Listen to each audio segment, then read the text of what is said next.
De ce point de vue-là, pour moi, l'État, c'est d'abord et avant tout tout un chacun. Bien sûr, c'est une institution particulière, mais l'État, c'est la société. Et la société, c'est l'État. C'est-à-dire que l'État n'est pas en dehors de la société, il ne peut pas être complètement coupé de la réalité du fonctionnement de sa société, sinon on arrive, comme vous dites, au totalitarisme, ou en tout cas, à un moment donné, ça casse. L'État, pour vous, c'est pas l'instrument de domination des politiques? Non, non, non, là, je suis pas marxiste pour ça. Alors, je suis un admirateur de Marx, un grand admirateur de Marx. Pour moi, c'était un des plus grands savants qui arrive sur Terre. Il a fait la somme des savoirs, etc. Mais je ne suis pas marxiste de ce point de vue-là. Je reprends beaucoup de choses de Marx. Mais pourquoi? Parce que à un moment donné, nous les êtres humains, enfin quel qu'on soit, en quelque sorte, nous ne sommes pas des moutons. Et qu'on le veuille ou non. Et d'ailleurs, on le voit, quand on tire trop sur la corde, qu'on veut trop nous tondre, ça râle, ça se révolte, ça pose des bombes, ça manifeste, qu'on ne peut pas parler de violence. Voilà, sinon l'esclavagisme n'aurait jamais terminé, la colonisation n'aurait jamais terminé. D'accord. Donc après, il y a tout le courant néo-marxiste qui essaie d'expliquer que finalement, quelque part, ça continue sous d'autres formes, et ils ont en grande partie raison. Mais on oublie l'essentiel. C'est comme s'il y avait un appareil, c'est le mot marxiste, un appareil d'État, d'accord, notamment des néo-marxistes français comme Althusser, une sorte d'appareil idéologique d'État. Il reprend Karl Marx, mais à sa façon, Althusser, et qui, dans une sorte d'état profond ou de complot, arriverait à dominer les masses et leur ferait faire ce qu'elles veulent comme des marionnettes. Et moi, ça, j'y crois pas.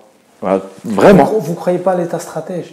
Mais si, mais bien sûr qu'ils font des stratégies. Mais moi, moi-même, je fais des stratégies avec l'éducation de mes enfants. J'aimerais qu'ils fassent ça, ça, ça. Mais ça marche pas. D'accord. Alors si, ça peut marcher un peu, parce que forcément, donc l'État est en pouvoir de beaucoup plus orienter, d'imposer. Mais il y a un moment donné, s'il est trop en décalage avec les aspirations de la société, avec le fonctionnement de la société, ça dérape, ça ne fonctionne plus. Et voilà, vos enfants, vous voulez qu'ils deviennent quelque chose, vous pourrez leur imposer en leur tapant sur la tête. Alors peut-être qu'ils vont vous faire plaisir, ils vont vous dire c'est dit, c'est dit, mais dès qu'ils ont le tourné, ils vont faire autre chose. D'accord. Et donc on est dans un état soi-disant totalitaire pour certains, mais c'est pas du tout mon analyse. Et pourtant les Marocains, ils jouissent de beaucoup de libertés. Peut-être pas des libertés dont ils aspirent, mais ils passent leur temps à ne pas respecter le feu rouge, à ne pas respecter le si, etc. On dit c'est un manque, mais c'est aussi une forme de dire moi je m'aménage mon propre fonctionnement. Donc quelque part, pourquoi je vais respecter des codes qui me sont imposés par des gens que je ne connais pas, que je ne sais pas qui c'est, je ne comprends pas la logique. C'est-à-dire que pour un Marocain, sinon les Marocains ne respecteraient rien.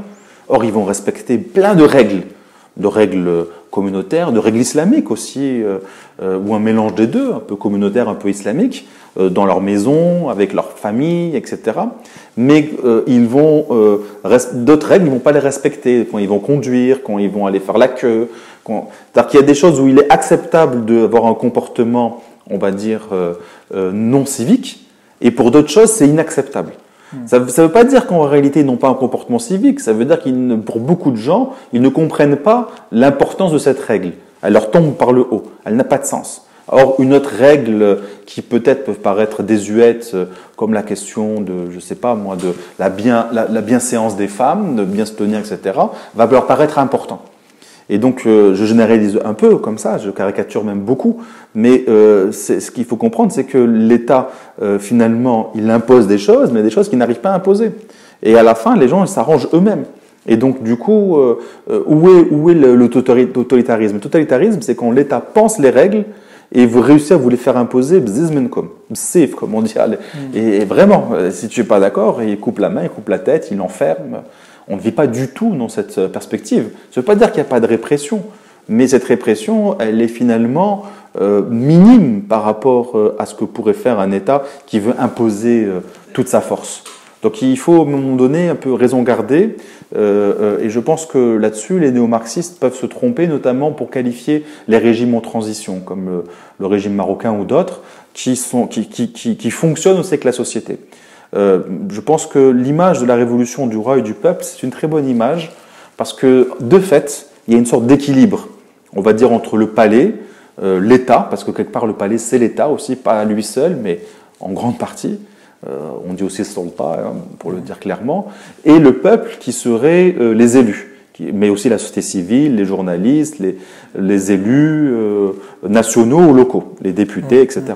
Et c'est un équilibre. Cet équilibre, il est parfois, enfin, il a rarement été en faveur du peuple dans notre pays, mais il a toujours été plus ou moins trouvé, et parfois il allait vraiment en défaveur du peuple. Et à chaque fois qu'il est en défaveur du peuple, le sang a coulé.